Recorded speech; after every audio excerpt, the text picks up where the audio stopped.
Have you received unsolicited advice and you did not know what to do with it or how to respond? O kaya naman, ikaw yung nasa opposite side ng table. Ikaw yung nagbigay or nagbibigay ng unsolicited advice. Okay? Do you think it's okay to actually give unsolicited advice? Stay tuned because I'm going to be talking about that next.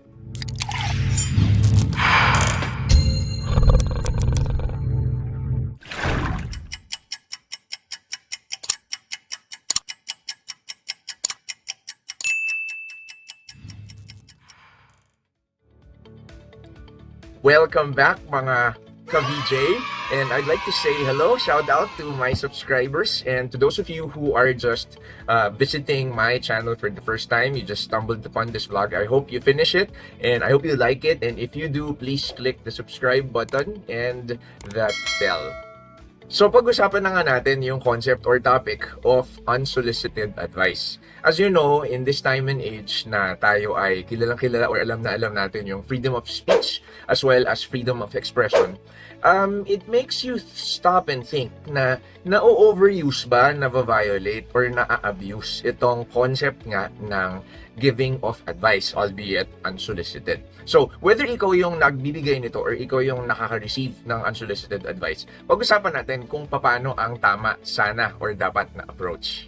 First things first, i-define muna natin yung concept or yung topic nga na unsolicited advice. Himayin natin. So, advice. Ano ba yung advice? Ito ay information in general, okay? Possibly in the form of a comment, it could be a suggestion, it could be a feedback, okay, or it could be an opinion, even a suggestion coming from, well, obviously from another person. Okay? So, ito namang unsolicited, okay, ito yung ating qualifier dito sa klase ng advice. Kasi merong advice na solicited, okay, but what we're talking about now, or what we're gonna be talking about now is unsolicited, meaning hindi ito hiningi. This was a piece of advice that was given without being asked or solicited. Kaya nga tinawag na unsolicited advice.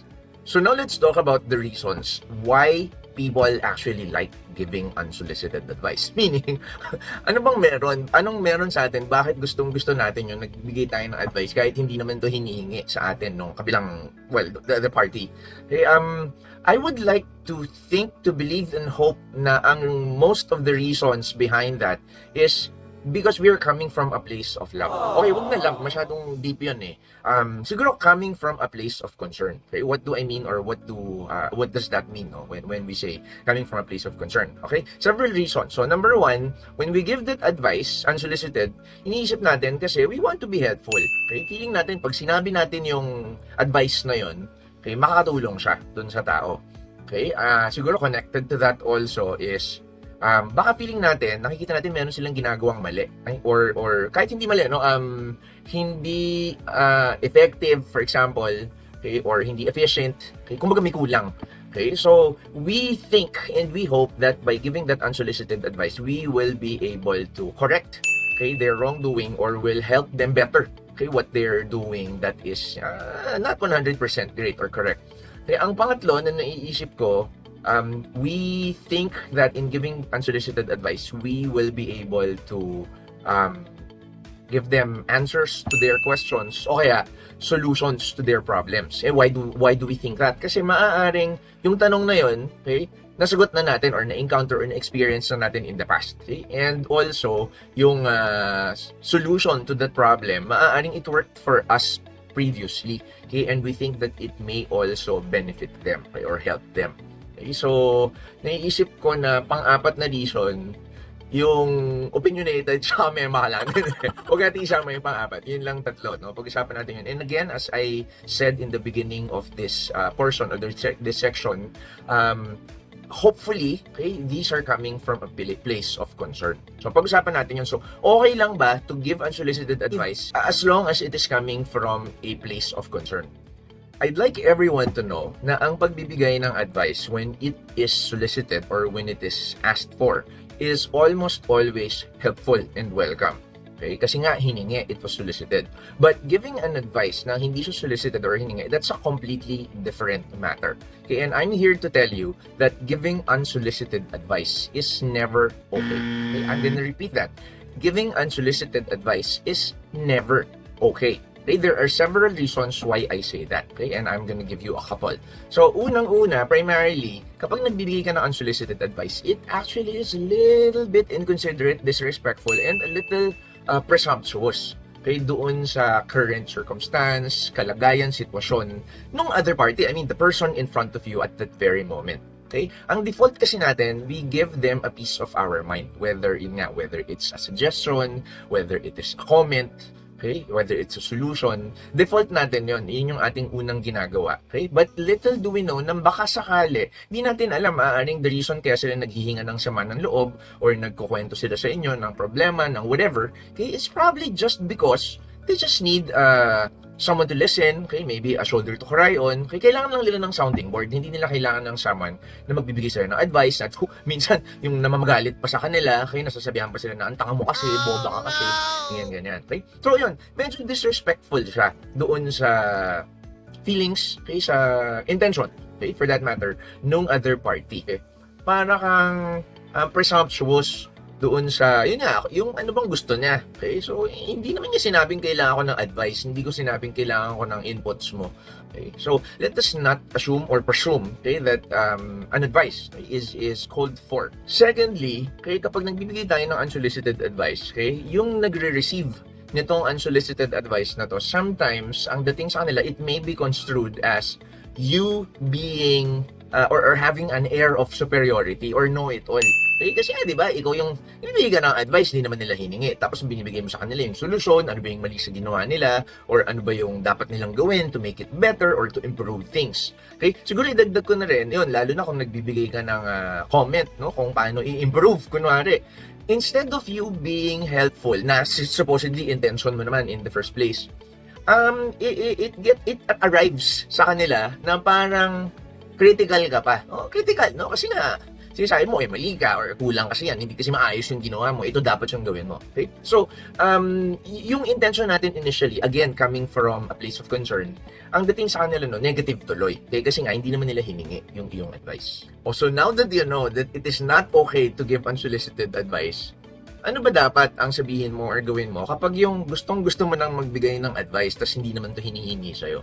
Okay? I'm gonna give you suggestions in terms of what you can say or do pag dumating ka dun sa punto na yun. Okay? And in saying and giving these suggestions, unsolicited actually to. But since you're here already and you're listening, okay? And if you would allow me to give these suggestions, no? And then maybe you can take these under advisement, and then kung may nagustuhan ka, then great, no? Maybe you can use this moving forward. So let's talk about those scripts na pwede mong sabihin kapag ikaw ay magbibigay ng unsolicited advice. O unang-una, pangunahan mo na siya. What do I mean by that? Okay, so lead already with the question, no? Asking him about yung purpose mo doon sa inyong conversation.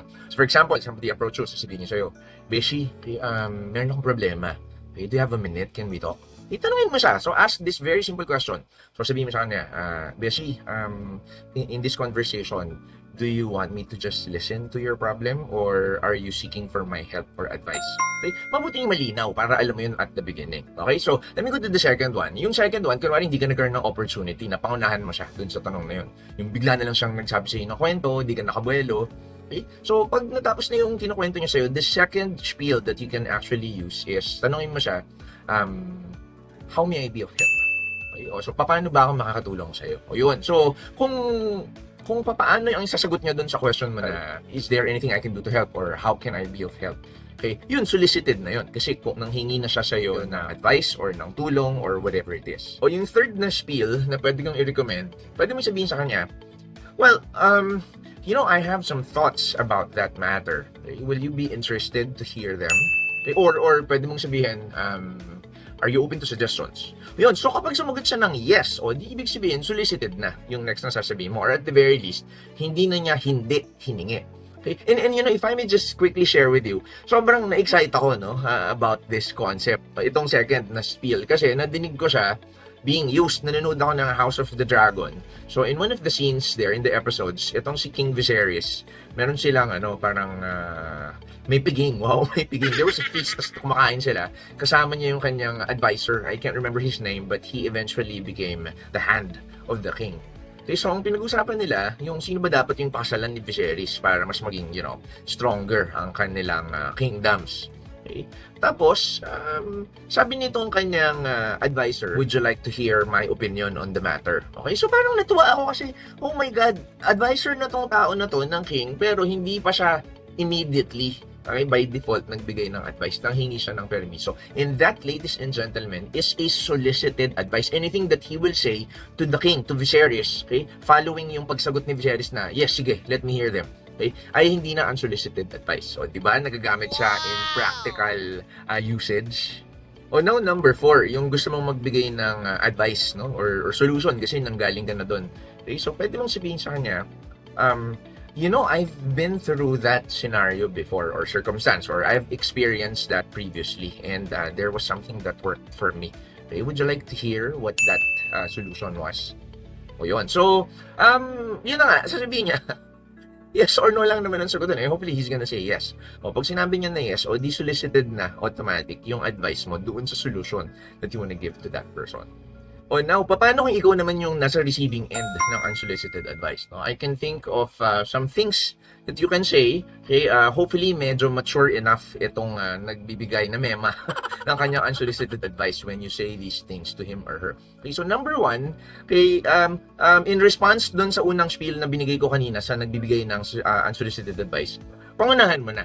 Ipangunahan mo na yung tao na kakausapin mo. So, in the same token, nung sinabi ko kanina, sabihin mo sa kanya something on the lines of, I need someone to talk to, but please know that I just really want to vent.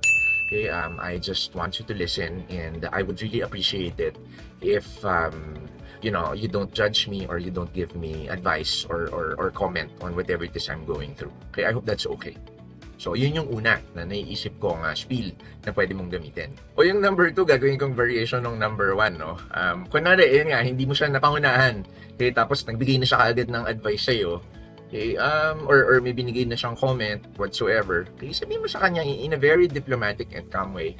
Sabihin mo sa kanya, I appreciate you giving me that information, but at this point, I really just need someone to listen to me, okay? And I'm not really looking for any advice, okay? So I hope that's okay with you. Or thirdly, kunwari binigyan ka na ng advice, yun nga, na hindi mo naman hiningi, no? Pwede mong sabihin sa kanya, I appreciate your advice and your suggestion. I will take that under advisement, but I would really love it if you would actually let me figure this out myself, and it would make me feel so much better kung ako yung gumawa ng desisyon or nakahanap ng solusyon. O now, kapag yung tao na nagbibigay sa'yo ng unsolicited advice, naku, paulit-ulit, lagi na lang, no? So, mahilig siyang magbigay ng unsolicited advice and it actually bothers you, okay? It is not right for you to not say anything. Okay? It is important that you actually find the courage, okay, to tell that other person about how you feel and how you want to do it moving forward. So, siguro simply sabihin mo lang sa kanya, yun, sabihin mo, Besh, I really appreciate your concern, your help, and I know you're coming from a place of concern and love, no? But sometimes when you give me these comments, suggestions, and advice that are almost always unsolicited, it doesn't feel right for me. Okay, so siguro moving forward, please wait for me to actually ask for help. I know that you're very dependable. You're one of my good friends, okay, or trusted colleagues, okay, and I will ask you for help when I need it. Okay, and I hope that's all right with you. Ayun. So, sabihin mo na maayos, sabihin mo ng diplomatic, and hopefully that person is mature enough to be able to understand na, yun nga, maaaring he or she is overstepping his boundaries, and you'd like to actually have a little sense of dignity, okay, and some independence, okay, and, a little bit of freedom from unsolicited advice. And that, ladies and gentlemen, is the end of this vlog about handling unsolicited advice. I hope may natutunan kayo sa aking mga unsolicited advice. Joking aside, I hope yung mga itinuro ko sa inyo dito sa vlog about the scripts, the spiels that you can say, you are able to find useful later on or in the future. Okay, and as I mentioned at the beginning of this vlog, it is never okay to give unsolicited advice. So the solution, ask for permission before giving your peace of mind. So from here in 𝗟𝗏𝗏𝗲, I hope that all of you are safe, healthy, vaccinated and boosted, happy, loved, and being helpful in the right way. I will see you in my future vlogs. This is PJ Bentong! If you like this video, please click like, share it on your social media, and if you haven't yet, click subscribe and that bell.